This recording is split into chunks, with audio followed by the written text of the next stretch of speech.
First of all V6 వాళ్ళకు నమస్కారం, ధన్యవాదాలు. మీరు వచ్చారు, మీరు ఫోటోలు తీస్తారు కాబట్టి అన్నీ చేస్తారు కాబట్టి మాకు కొంచెం డౌట్ వచ్చి మేము అడగవలసి వచ్చింది. ఎందుకంటే మీరు ఫోటోలు తీసి మరి పొద్దున ఆటో డ్రైవర్ల నోట్లో మన్ను కొడతారా?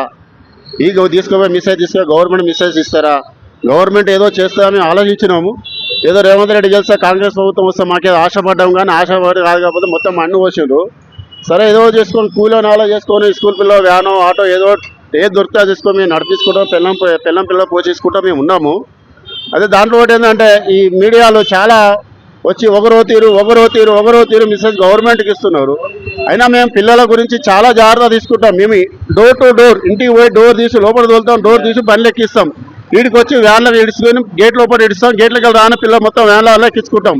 ఒక్క పిల్లలు కూడా పక్కకు తోకుండా మా పిల్లలు ఎంతమంది లోపలికి వెళ్ళి పోయి క్లాస్లో పోయి క్లాస్లోకి వెళ్ళి పట్టుకొని వచ్చుకుంటాం. తీసుకుపోయి ఇంటి డోర్ తిప్పుతాం. సరే వాళ్ళు మాకు నచ్చి మా సర్వీసింగ్ నచ్చి కూడా వాళ్ళు మాకు పిల్లలు ఎక్కిస్తారు, అట్లేం లేదు. కాకపోతే వ్యాన్లలో ఎక్కిస్తారు, ఆటోలో తీస్తున్నారు, ఇది తేవద్దని కొందరు స్కూల్ వాళ్ళు కంప్లైంట్ చేయడం, దాంట్లో గవర్నమెంట్ పట్టించుకొని దాన్ని పెద్ద ఇష్యూ చేయడం. ఆటో డ్రైవర్లు తాగి నడిపిస్తారు, ఇది చేస్తారు. తాగి అయితే ఏ ఆటో డ్రైవర్ నడిపాడు, తాగి ఎవడు పని చేయడన్నా ప్రతి ఒక్కరు కూడా ఇస్తుంటి పోయినా తాగుతో తిట్టో తెలియదు. కానీ పిల్లల కాడికి వస్తే మాత్రం స్కూల్ పిల్లల కాడికి వస్తే మాత్రం మంచి జాగ్రత్తలు తీసుకుంటాము. పిల్లలకు కూడా ఆటోలో కూడా ఇటు సైడ్ గేట్లు కూడా పెడతాం, జాలు కూడా పెట్టిస్తాం. మేమే డ్రైవర్లను దగ్గర ఉండి చెప్తాం, బాబు ఇక్కడ డ్రైవర్ పెట్టుకోవాలని చెప్తాం. మేము స్కూళ్ళ కాడ కూడా చెప్తాం, వ్యాన్లలో కూడా చెప్తాం. పిల్లలకు మినిమం చూసుకొని రావాలి, నిమ్మలంగా రావాలి. పిల్లలు మనకు పోషిస్తారు. మన ఉద్యోగం అంటేనే పిల్లలు. మేము చేసే ఉద్యోగమా కాదు, మాకు గవర్నమెంట్ ఉద్యోగం లేదన్నా గవర్నమెంట్ ఏమి ఇస్తలేము, బయట ప్రైవేట్ జాబులు లేవు. మాకు ఆ జాబులు దొరకడం లేవు. ఉన్న దాంట్లో మన్ను వస్తుంది. రేవంత్ రెడ్డి సంవత్సరం 12,000 ఇస్తా అని గవర్నమెంట్ పెద్ద ఇష్యూ చేసారు. ప్రతి మీటింగ్లో చెప్పి మేము ఆటో డ్రైవర్లకు ఇచ్చేస్తాం, అది చేస్తామని. లాస్ట్కి వస్తే ఉంది ఇక అంటారు చూడు, రేవంత్ రెడ్డి చెప్పిన బీజేపీ వాళ్ళకి గాడిది గుడ్డు ఇచ్చాడు అని ఇప్పుడు కరెక్ట్ గాడిది గుడ్డు ఆటో డ్రైవర్లకు రేవంత్ రెడ్డి ఇస్తున్నాడు. ఏం చేస్తున్నాడు అసలు? ఇప్పుడు ఇంచుమించు 9 నెలలు అయింది గవర్నమెంట్ వచ్చి. 9 నెలల నుంచి ఆటో డ్రైవర్లకు ఏం చేసినంత వరకు ఏమీ లేదు.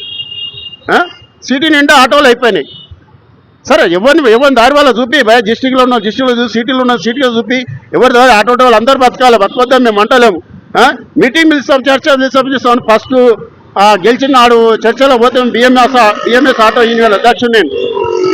ఫస్ట్ పోతే ఒక 2 నెలలు ఆగమన్నారు. 2 నెలల తర్వాత పోతే అసెంబ్లీ మీటింగ్ అయిపోయినాక పిలుస్తామన్నారు. అసెంబ్లీ మీటింగ్ అయిపోయినాక మళ్ళీ తర్వాత ఇస్తాం. మళ్ళీ అసెంబ్లీ మీటింగ్ వచ్చేసింది. మళ్ళీ అసెంబ్లీ మీటింగ్ వచ్చేసి ఎంపీ ఎలక్షన్లు వచ్చినాయి. ఎంపీ ఎలక్షన్ అయిపోయినా పిలుస్తామన్నారు. ఎంపీ ఎలక్షన్లు కూడా అయిపోయినాయి. మళ్ళీ ఎంపీ ఎలక్షన్లు అయిపోయినా మళ్ళీ అసెంబ్లీ కావాలని పిలుస్తామన్నారు. అసెంబ్లీ కావాలని పిలిస్తే పొద్దున 6 గంటల మా యూనియన్ వాళ్ళు పోయి కలిసి వస్తే మీకు వారం రోజులు మేము పిలిచి మొత్తం నాయకులను పిలిచి మాట్లాడిపిస్తాం. మొత్తం ఏదో మేము ఆటో డ్రైవర్లకు మేము మెసేజ్ ఇస్తాం, మంచిగా చేస్తాం, బాగుపడతారు చేస్తామన్నారు. బాగులేనా బతుకులేను, ఉన్న బతుకు ఆగం చేస్తున్నారు వీళ్ళు. కాకపోతే రేవంత్ రెడ్డి చెప్పిన మాట మీదైనా ఆటో డ్రైవర్లకు ఏదన్నా ఒక మంచి మెసేజ్ ఇవ్వాలి. స్కూల్ డ్రైవర్లు వ్యాన్లలో నడిపించుకుంటారు కానీ ఎవరికి అన్యాయం చేస్తలేరు, మంచిగా తెచ్చుకుంటారు. చెప్పకపోతే ఎందుకంటే ఆటోలో పిల్లలు పేరెంట్స్ పంపిస్తలేరు కాబట్టి మేము వ్యాన్లో తెచ్చుకున్నాము. ఆటోలో 6 మందిని ఎక్కిస్తాం, వ్యాన్లో 10 మందిని ఎక్కించుకుంటాం. ఎక్కువ ఏమి ఎక్కించుకుంటలేము కదా, ఏదో 10 మందిని. అదే ప్రైవేట్ అక్కడ డిస్ట్రిక్ట్ అవ్వరు. మన ఏది అవుతాడు పోనా మన అదే ఈసీఎల్ సైడ్ పోవని బస్సులలో ఎట్లా ఎక్కిస్తారు. ఒక్కొక్క బస్సులో అది 24 సీట్ల బండి ఉంటే 30 మంది 40 మంది పిల్లలు ఎక్కిస్తారు బస్సులలో, స్కూల్ బస్సులలో. కానీ మేము అట్లా కూడా ఎక్కిస్తున్నాం. సరే ఎవరు బతుకుదేరు ఎందుకు పేరెంట్స్ వాళ్ళు ఎక్కువ ఎందుకు ఎక్కిస్తారంటే పేమెంట్ తక్కువ ఉంటుంది కాబట్టి 1000 రూపాయలు ఇచ్చినప్పుడు 10 మందిని ఎక్కిస్తే 10,000 దొరుకుతాయి.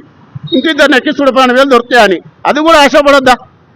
పిల్లలకు ఎటువంటి ఏదైనా జరిగితే గవర్నమెంట్ కంటే ఫస్ట్ మా యూనియన్ వాళ్ళు పోయి మెసేజ్ ఇస్తాం, బాబు ఏమి ఇట్లా అయిందని. మేమే పోయి అనుకుంటాం ఇట్లా ఏం చేస్తున్నారు మీరని. ఇట్లా చేయొద్దు కావద్దా, మేము పోయి మాట్లాడతాం సార్. ఇది రేవంత్ రెడ్డి సార్ చెప్పండి, కాంగ్రెస్ గవర్నమెంట్కి చెప్పండి. ఆటో డ్రైవర్లు అది మీటింగ్లు ఇస్తారు, తప్ష చేస్తారు, ఎప్పుడు ఇస్తారు. మాకు ఎప్పుడైనా 12,000 ఇస్తున్నారు. సంవత్సరం పోయింది సంవత్సరం 12,000 వీకినట్టే కదా. మేము నెలకు 5,000 అడిగినాం, 10,000 అడిగారు. వేరే యూనియన్లో 10,000 అడిగారు. సరే మేము నెలకు 5,000 ఇవ్వకుండా సార్ సంవత్సరం 12,000 ఇస్తాం సార్. అదని మేమేమన్నాం అంటే ఆటోలు గవర్నమెంట్ ఆఫీసులలో ఆటోలు పెట్టుకోమని చెప్పినాం. ఎట్లన్నా ఒక కార్లో పెట్టుకుంటున్నావు కదా, దాని కింద ఆటోలు పెట్టుకోండి. అదే ఇప్పుడు కారుకు 10,000 ఇస్తాం, ఆటోకి 5,000 అని అడిగినాం. తప్ప అది కూడా చేయలేరు గవర్నమెంట్. మేము మంచి మెసేజ్ ఇస్తాం, గవర్నమెంట్ వ్యతిరేకంగా మాట్లాడుతున్నాం కదా, మంచి మాట చెప్పినా మంచిగా చేయాలి కదా. మరి అది కూడా చేస్తలేరు కాబట్టి ఈ మెసేజ్ మీరు వచ్చారు కాబట్టి ఇది రేవంత్ రెడ్డి దగ్గర పోనీయండి, ఫోన్ చేయించండి. దానివల్ల మేము అది చేస్తాం. ధన్యవాదాలు.